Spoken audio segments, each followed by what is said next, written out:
This is Lois in real life. Today I am going to make plain homemade yogurt. Easiest recipe you could ever find, 2 ingredients.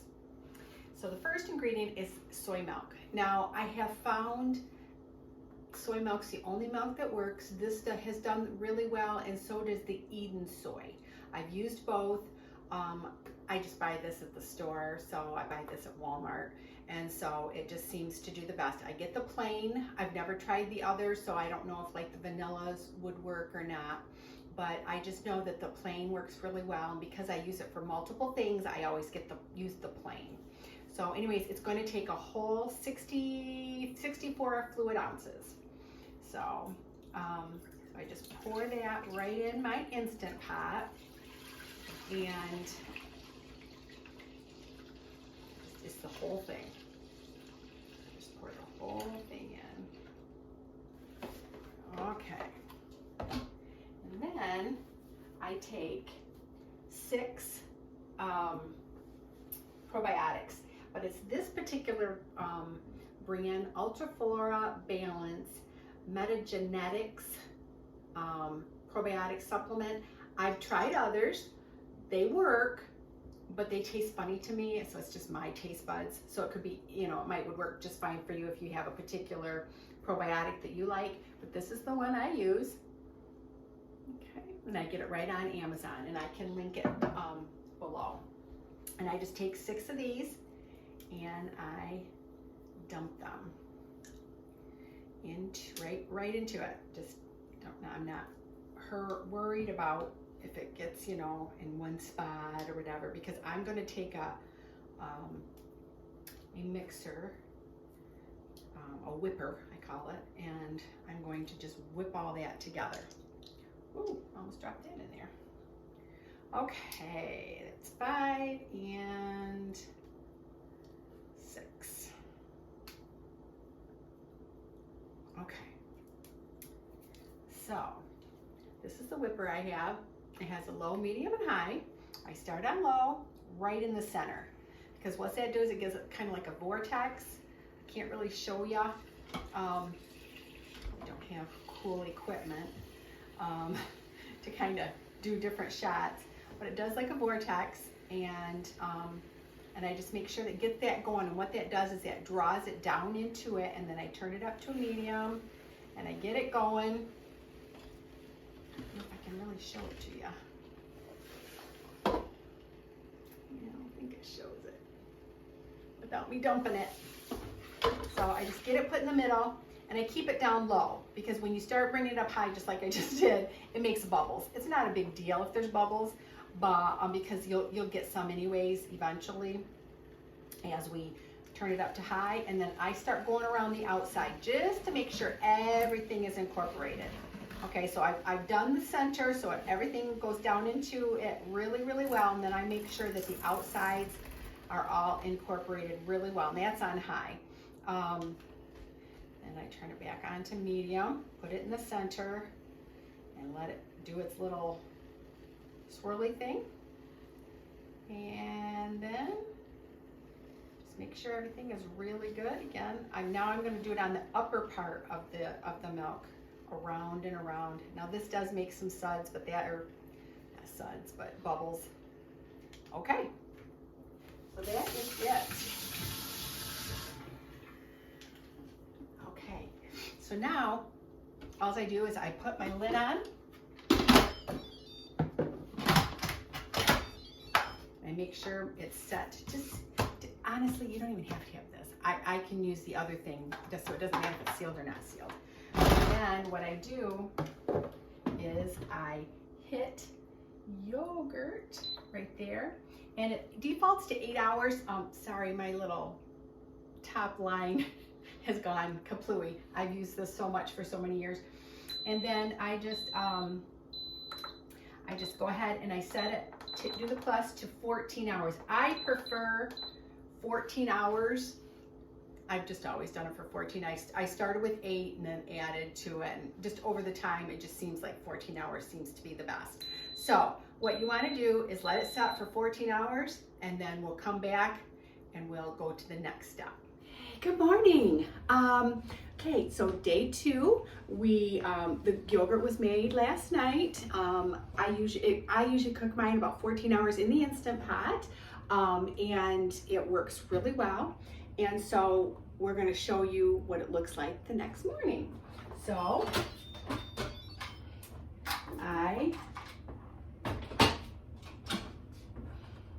it's kind of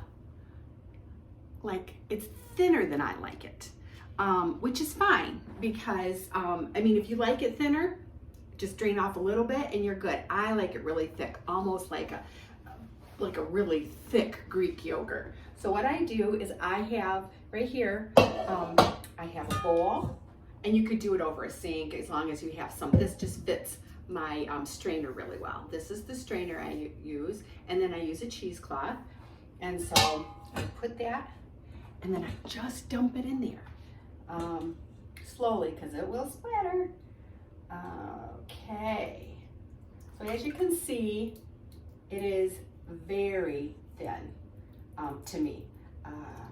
So you're gonna need to do this regardless. And then you're going to let this sit. I'm gonna let this sit in my refrigerator for, I let it sit. So this is a process because I let it cook for 14 hours and then, or on yogurt, the yogurt setting. And then here we go. I can't do 2 things at once, people. Okay, so then I put it in the refrigerator for, truthfully, I like it longer because of the yogurt getting thicker as more of the liquid goes out. But if you let it sit 5-6 hours, you're okay. And then check it. If that's not the consistency you like, then let it sit longer. And so what it's gonna do is it's gonna drip out.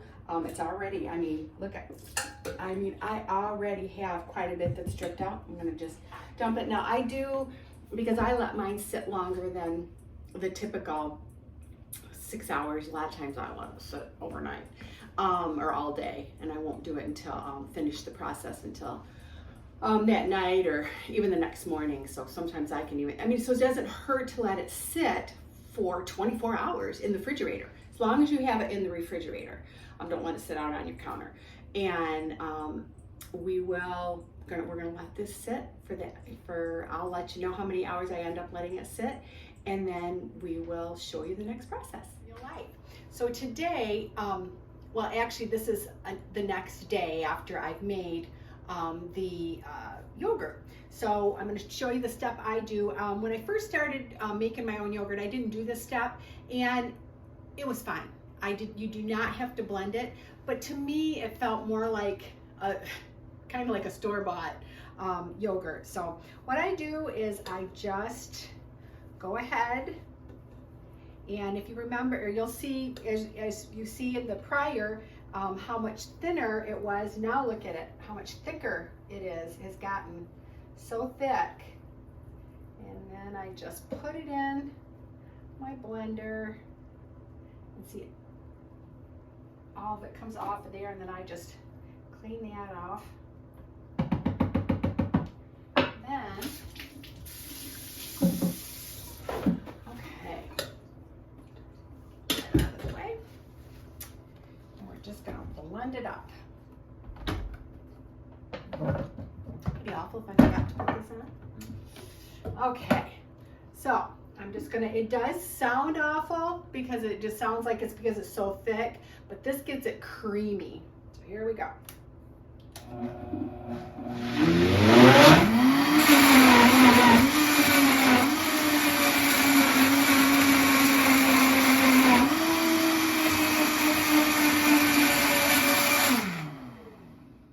Let's check it. Perfect. Sometimes it takes a little longer than that. Whoops. Sometimes it doesn't. Okay.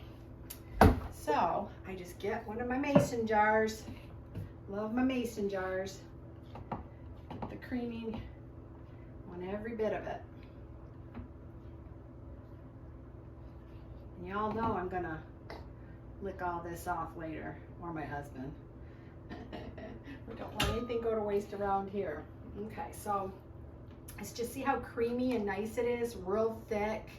And if you go a little bit longer, I think I went 10, 11, 12, 1, 2, 3, 4, 5. I went about 8 hours with this, draining. And like I said, I've even done it overnight. A lot of times I just do it overnight just because it's a lot less to mess with. All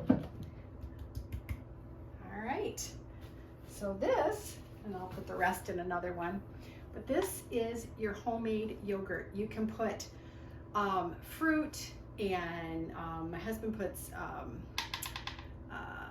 grape nuts in it, and a few slivered almonds, and some dried cranberries, and I put blueberries, and I love pomegranate, so you just put blueberries, pomegranate, some of the slivered almonds, and I also have, and I will make that down the road, I have an apple pie filling that sometimes I just make an apple pie mixture, and I put it in there with a few of the walnuts.